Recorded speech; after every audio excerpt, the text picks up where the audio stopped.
coming to another very solemn and service, water baptism, ജലസ്നാനം എന്നുള്ളതായ ശുശ്രൂഷയിലേക്ക് നമ്മൾ കടന്നു വരികയാണ്. നമുക്ക് പ്രാർത്ഥനയോടെ ഈ ശുശ്രൂഷയിലും പങ്കെടുപ്പാൻ കർത്താവിടെയായി തീരട്ടെ. പുതിയ നിയമസഭയ്ക്ക് കർത്താവായ യേശുക്രിസ്തു കൊടുത്തിരിക്കുന്ന രണ്ട് സാക്രമെന്റ്സ്, ചില സഭകൾ 3 എന്ന് പറയുന്നുണ്ട്. അതായത് സെറമോണിയൽ ആയിട്ട് ചെയ്യുന്നതായ ശുശ്രൂഷകൾ പ്രധാനമായിട്ട് 2 ആണ്. ഒന്ന് കർത്തൃമേശയും, 2 ജലസ്നാനവും. ചില സഭകൾ പാദ ശുശ്രൂഷയും കൂടെ ചെയ്യാറുണ്ട്. എന്നാൽ മുഖ്യമായിട്ടും കർത്തൃമേശയും ജലസ്നാനവും നമ്മൾ കാണുന്നുണ്ട്. Water baptism and the Lord's supper are 2 institutions the Lord Jesus Christ has established for the New Testament church. As you know, the New Testament church is not a ceremonially oriented, it is not a ritually oriented church.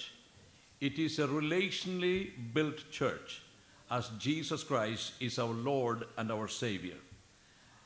For the sake of our baptism service today, I want to briefly remind those candidates, those who are going to be baptized, and I believe it will help those who are yet to be baptized and those who are already baptized. It will bless them as well. മുൻപ് സ്നാനപ്പെട്ടവരും ഇന്ന് സ്നാനപ്പെടുവാൻ പോകുന്നവരും ഇനി സ്നാനപ്പെടുവാൻ ആഗ്രഹിച്ചിട്ട് ഇരിക്കുന്നവരുണ്ടെങ്കിൽ എല്ലാവർക്കും ഒരുപോലെ ദൈവവചനത്തിൻ്റെ ശുശ്രൂഷ പ്രയോജനപ്പെടും. So I'm going to read a few verses and explain briefly about water baptism. Pastor Saji Samuel has already given the teaching on the baptism for the candidates today, so I don't need to repeat much. The first scripture I want us to look at is found in Matthew's Gospel, chapter 28, verses 18, 19 and 20. Mathai സുവിശേഷം 28-ാം അധ്യായത്തിൻ്റെ അതിൻ്റെ 18, 19, 20 വാക്യങ്ങൾ. And Jesus came and spoke to them, saying, all authority has been given to me in heaven and on earth. Go therefore and make disciples of all the nations, baptizing them in the name of the Father and of the Son and of the Holy Spirit, teaching them to observe all things that I have commanded you. And lo, I am with you always, even to the end of the age. Water baptism, first of all, we see here, is a commission, is a commandment of Jesus. These 2 scriptures are known as the Great Commission of the Lord. നമ്മുടെ വാഴ്ത്തപ്പെട്ട കർത്താവിൻ്റെ മഹാദൗത്യം എന്നറിയപ്പെടുന്ന ആ വചനങ്ങളിൽ number 1 we will see baptizing people. Who are to be baptized? Those who are taught, those who are confirmed in the Lord Jesus Christ, as those who have accepted Jesus as their Savior and Lord. They are the ones who are going to be baptized. So baptism is for all people everywhere when they are taught, when they are made disciples. ശിഷ്യരാക്കി സ്നാനപ്പെടുത്തുവാനാണ് ദൈവത്തിൻ്റെ വചനത്തിൻ്റെ പ്രമാണം. അപ്പോൾ യേശുവിൻ്റെ കൽപ്പന അനുസരിക്കുന്ന ഒരു ദിവസമാണ് ഇന്ന് ഈ 3 പേര്. Praise God that they are taking the step of obedience in their lives today as they're going through the waters of baptism. I had the privilege of being baptized when I was 14 years of age. 14 വയസ്സുള്ളപ്പോൾ സ്നാനപ്പെടുവാനുള്ള ഭാഗ്യം എനിക്കുണ്ടായി. And if anyone 14 among us, praise God, it's a wonderful age to be baptized. Another scripture I want to give you is in Matthew's Gospel chapter 3. I'm not going to read it, but I'm giving you the reference. Matthew's Gospel chapter 3 is where we see the example of Jesus as he is going through water baptism. It was a baptism of John, and all were getting baptized by John, the Jewish people, and Jesus also came to be baptized. Matthew 3:15 onwards, we see Jesus said, permit it to be so now, for thus it is fitting for us to fulfill all righteousness. Then he allowed him. Jesus' baptism is an example for us. It's a model for us to follow. First, I said, it is a commandment of Jesus, baptism. Secondly, I said, Matthew 3:15 onwards, it's an example which Jesus has given to us. യേശു ഒരു മാതൃക കാണിച്ചിട്ട് യേശു ഒരു കൽപ്പന പറഞ്ഞിട്ടുണ്ടെങ്കിൽ എനിക്ക് സ്നാനം വേണ്ട എന്ന് പറയുവാൻ ഞാൻ ആരാണ്? എനിക്ക് വേറെ രീതിയിലുള്ള സ്നാനം മതി എന്ന് പറയുവാൻ ഞാൻ ആരാണ്? No, we cannot excuse from water baptism. We cannot pull us out from the baptism commandment which Jesus Christ has given. It is not the teaching of the church, it is a commandment of Jesus. ഇതൊരു സഭയുടെ പഠിപ്പിക്കലല്ല. ഒന്നാമത്തെ കാര്യം യേശുവിൻ്റെ കൽപ്പനയാണ്. നമ്മുടെ രക്ഷിതാവായ കർത്താവായ യേശു ക്രിസ്തു കൽപ്പിച്ച ഒരു കാര്യം ചെയ്യാത്ത ഒരു വ്യക്തി എങ്ങനെ ആ കർത്താവിൻ്റെ ശിഷ്യനാകും, ശിഷ്യയാകും? So I congratulate and commend the three folks who are receiving water baptism today. You're taking the step in obedience of the commandment of Jesus Christ. The third scripture I have is found in Acts chapter 2. There are so many scriptures, but I'm just skipping quickly just to show you the importance of water baptism. First, I said Jesus commanded. Secondly, I said he showed us an example. Thirdly, the first century church practiced and taught water baptism. Acts chapter 2, verse number 38 onwards. On the day of Pentecost, after the outpouring of the Holy Spirit taken place, the people gathered together and said, "Men and brethren, what shall we do?" Then Peter told the people who gathered there. അവിടെ കൂടി വന്ന അവരോട് പത്രോസ് വിളിച്ചു പറഞ്ഞു. നോക്കുക, ax അപ്പോസ്തല പ്രവൃത്തി 2-ാം അധ്യായത്തിൻ്റെ 38-ാം വാക്യം. Then Peter said to them, "Repent and let every one of you be" what? "Baptized into the name of Jesus Christ for the remission of sins, and you shall receive the gift of the Holy Spirit." മാനസാന്തരപ്പെട്ട് നിങ്ങൾ ഓരോരുത്തൻ പാപങ്ങളുടെ മോചനത്തിനായി യേശുക്രിസ്തുവിൻ്റെ നാമത്തിൽ സ്നാനമേൽപ്പീൻ, എന്നാൽ പരിശുദ്ധാത്മാവ് എന്ന ദാനം നിങ്ങൾക്ക് ലഭിക്കും. So this is something the early church has been practicing and teaching from day one of the church established. How many people got baptized on the day of Pentecost after this revival? 3000 പേര്. 3000 people were baptized, were added to the body of Jesus Christ. You will see there are many scriptures in Acts of the Apostles where baptism took place. സ്നാനങ്ങൾ നടന്ന അനേക scriptures അപ്പോസ്തല പ്രവൃത്തികളുടെ പുസ്തകത്തിലുണ്ട്. 8-ാം അധ്യായത്തിൽ there is some wonderful baptisms in chapter 8 we see. ശമരിയയിൽ നടന്ന പ്രസംഗത്തിൻ്റെ ഫലമായി അവിടെ ഒരു സ്നാന ശുശ്രൂഷ നടന്നു. അവർ വിശ്വസിച്ചാണ് അവിടെ സ്നാനമേറ്റത്. 8-ാം അധ്യായത്തിൽ എത്യോപ്യക്കാരനായ ഷണ്ണൻ്റെ ആ സ്നാനം നമ്മൾ കാണുന്നുണ്ട്. And he confessed Jesus Christ as Lord and Savior. Then he was baptized. Then we see in chapter 9, Saul of Tarsus, തർസോസുകാരനായ Saul സ്നാനമേറ്റ വായിക്കുന്നുണ്ട്. ആക്സ് ചാപ്റ്റർ 10, കൊർന്നല്യോസും തൻ്റെ ഭവനം മുഴുവനും സ്നാനമേറ്റ കാര്യം നമ്മൾ വായിക്കുന്നുണ്ട്.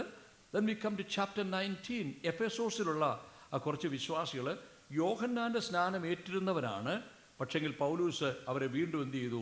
പിതാവിൻ്റെയും പുത്രൻ്റെയും പരിശുദ്ധാത്മാവിൻ്റെ നാമത്തിൽ സ്നാനം കഴിപ്പിച്ചു.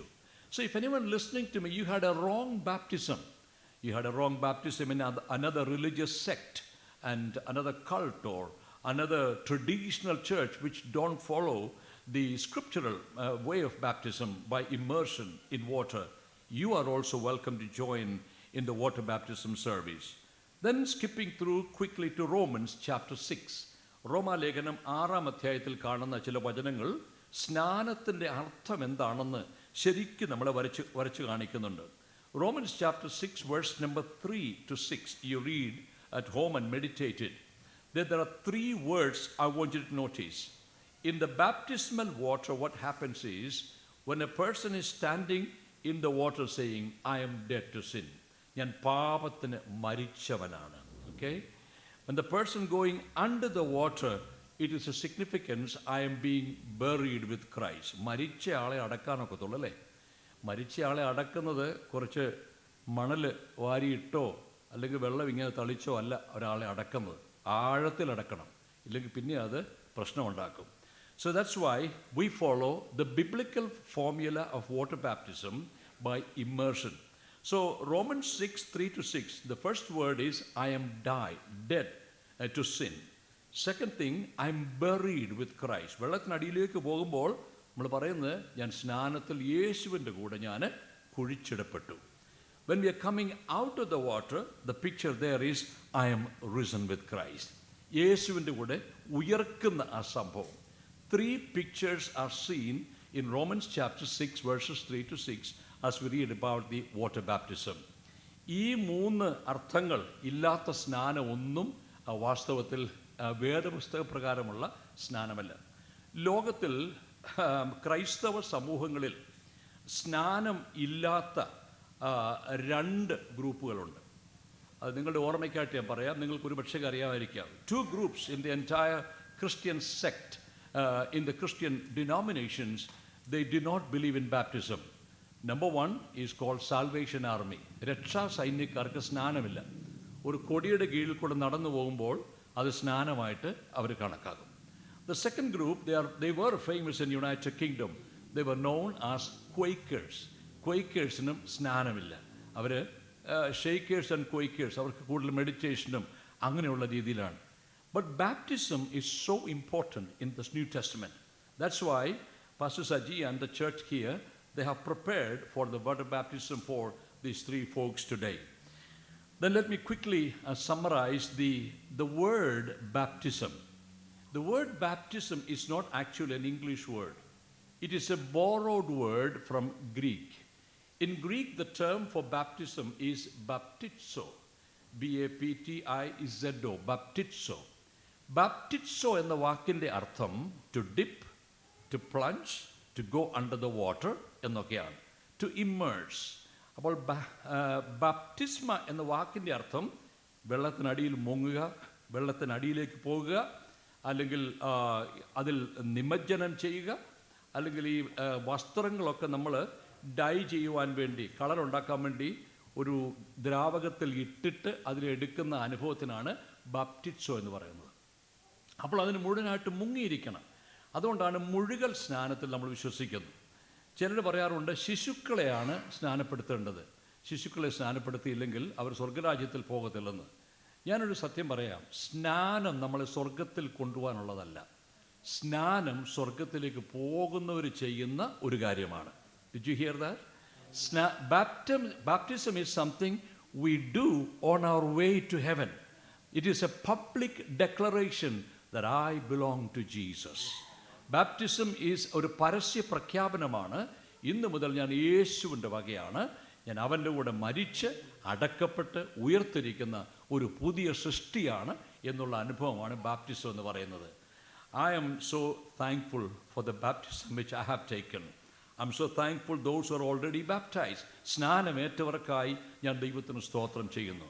സ്നാനം ഏൽക്കാതെ നിൽക്കുന്നവർ ലൂക്കോസ് സുവിശേഷം 7:29-30 വായിക്കുമ്പോൾ ദൈവത്തിൻ്റെ ആലോചനയെ നിങ്ങൾ വൃഥാവാക്കി കളയാണ്. You are rejecting the law or the counsel of God when you're not getting baptized. Well, I remember in my younger days there was one of my cousins. They come from another denomination of the Christian sect, and our pastor came to visit us one day. വന്നപ്പോൾ എൻ്റെ ഈ cousin എൻ്റെ പാസ്റ്ററുമായിട്ടൊന്ന് argue ചെയ്യണം. അവൾ argue ചെയ്ത് പറഞ്ഞു, സ്നാനമൊന്നും വേണ്ടെന്ന്, നമുക്കിങ്ങനെയൊക്കെ അങ്ങ് പോയാൽ മതി. അവൾ ശിശുസ്നാനത്തിന് വേണ്ടി അവൾ ഒത്തിരി വാദിച്ചു.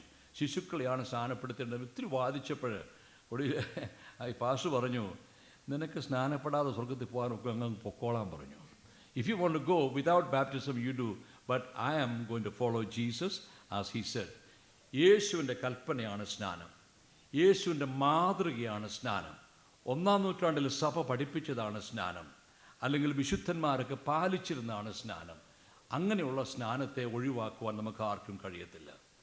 Finally, let me say this. I had the privilege of visiting some North African countries. For example, I visited Turkey a few years ago. I visited Tunisia. I visited Egypt. ഈ രാജ്യങ്ങളൊക്കെ 1, 2, 3, 4 നൂറ്റാണ്ടുകൾ വരെ ക്രിസ്ത്യൻ വിശ്വാസികളെ കൊണ്ട് നിറഞ്ഞിരുന്ന നൂറ്റാണ്ടുകളായിരുന്നു. പിന്നെ Islamic invasion വന്നിട്ട് അവിടെ എല്ലാം ഇപ്പം ഇസ്ലാമിക് ആൾക്കാരായി കഴിഞ്ഞു. അലക്സാണ്ട്രിയ മുതലായ പട്ടണങ്ങളൊക്കെ വളരെ ക്രിസ്ത്യൻസ് തിങ്ങി നിറഞ്ഞിരുന്ന ആ സ്ഥലങ്ങളാണ്. അവിടെ ചില കാഴ്ചകൾ കാണുവാൻ ഞാനും എൻ്റെ വൈഫും കൂടെ പോയി. It really blessed my heart. If anybody can go to Tunisia or Turkey or Egypt, visit some ancient monuments of the church. പണ്ടുള്ളായിരുന്ന പള്ളികളുടെ സഭകളുടെ അടിസ്ഥാനങ്ങളൊക്കെ അവിടെ ഇപ്പോഴും കിടപ്പുണ്ട്. 3 സ്ഥലങ്ങളിൽ ഞാൻ കണ്ടൊരു കാര്യം ഇതാണ്. ആദ്യത്തെ 4 നൂറ്റാണ്ട് വരെ സ്നാനങ്ങൾ നടന്നിരുന്നത് മുഴുകൽ സ്നാനമായിരുന്നു. പിന്നെയാണ് മാറ്റി തളിക്കലും ഒഴിക്കലും ഒക്കെ ആക്കിയത്. You know what I saw there? First I went to Turkey. I saw a large building, remains of the old building. It was written there in one place, baptism place. Oh, tourist സ്ഥലങ്ങൾ പോകുമ്പോൾ ഞാൻ ഓടിയ baptism place ഒന്ന് കാണാൻ വേണ്ടി. I want to see how before the 4th century how they were baptized. ഈ church 4-ാം നൂറ്റാണ്ടിൽ ഉണ്ടായിരുന്നതിൻ്റെ ഒരു അവശിഷ്ടമാണ്. ബ്രദേഴ്സ് ആൻഡ് സിസ്റ്റേഴ്സ്, അവിടെ ചെന്നപ്പോൾ വലിയ കുരിശിൻ്റെ ആകൃതിയിൽ ഒരു കുഴിയാണ്. നമ്മളിപ്പോൾ ഇവിടെ കാണുന്ന പോലെ ഇറങ്ങിപ്പോകാനുള്ള സ്റ്റെപ്പുമുണ്ട്, കയറി വരാനുള്ള സ്റ്റെപ്പുമുണ്ട്. അങ്ങനെയാണ് until the first 4 centuries they were baptizing people. Can I hear a praise the Lord for that? പിന്നെ ആൾക്കാർ മാറ്റിയതാ തളിപ്പും ഈ ഒഴിപ്പും ഒക്കെ. But thank God for the purity and the authority of God's word. Hallelujah. സ്തോത്രം. അവിടെ ഞാനത് കണ്ടു. ഈജിപ്തിൽ സെയിം കാര്യങ്ങൾ ഞാൻ കണ്ടു. പള്ളിയുടെ അവശിഷ്ടത്തിനകത്ത് ചെന്നപ്പോൾ ബാപ്റ്റിസം പ്ലേസ് പൂൾ അവിടെ കിടപ്പുണ്ട്. ടർക്കിയിൽ കണ്ടു, ഈജിപ്തിൽ കണ്ടു, ടുണീഷ്യ ഇപ്പോൾ ഒരു മുസ്ലിം രാജ്യമാണ്. ഇവരിതൊക്കെ പ്രിസർവ് ചെയ്തിട്ടുണ്ട്. അവിടെ ഞാൻ കണ്ടു baptism place is a big place where people can go down, people can come up. Aren't you glad that in the 21st century, on the 11th of December 2021, we are still following what the Bible has taught. Hallelujah. Heaven and earth may pass away, but Jesus said, my word will never pass away. ആകാശവും ഭൂമി ഒഴിഞ്ഞു പോയാലും ദൈവത്തിൻ്റെ വചനത്തിന് ഒരു മാറ്റവും വരുന്നില്ല. Hallelujah. നമ്മളാണ് വാസ്തവത്തിൽ പാരമ്പര്യ ക്രിസ്ത്യാനികൾ, അല്ലേ? ആ സ്നാനത്തിൻ്റെ പാരമ്പര്യം ഇന്നും കൊണ്ടുപോകുന്നത് പെന്തക്കോസ്തുകാരാണ്. Thank God for the Pentecostal doctrines and the faith, because that is thoroughly established in the Word of God. So മുഴുകൽ സ്നാനം ഏൽക്കാത്ത ആരെങ്കിലും എന്നെ കേൾക്കുന്നുണ്ടെങ്കിൽ നിങ്ങൾ മുഴുകൽ സ്നാനം ഏൽക്കണം, വിശ്വസിച്ച് സ്നാനം ഏൽക്കണം. പാപങ്ങളെ ഏറ്റുപറഞ്ഞുകൊണ്ട് കർത്താവിനായി ജീവിപ്പാൻ സമർപ്പിച്ച് നിങ്ങൾ സ്നാനത്തിനായി നിങ്ങളെ സമർപ്പിക്കുക. Those who are getting baptized, God bless you. And Pastor, we will be praying for you. May God bless you and make you fruitful Christians as you continue to grow in your Christian life. Those who are not baptized, anyone listening to me, take your decision today. Don't delay. Our Jesus is coming soon. Get ready for his coming. God bless you with his words.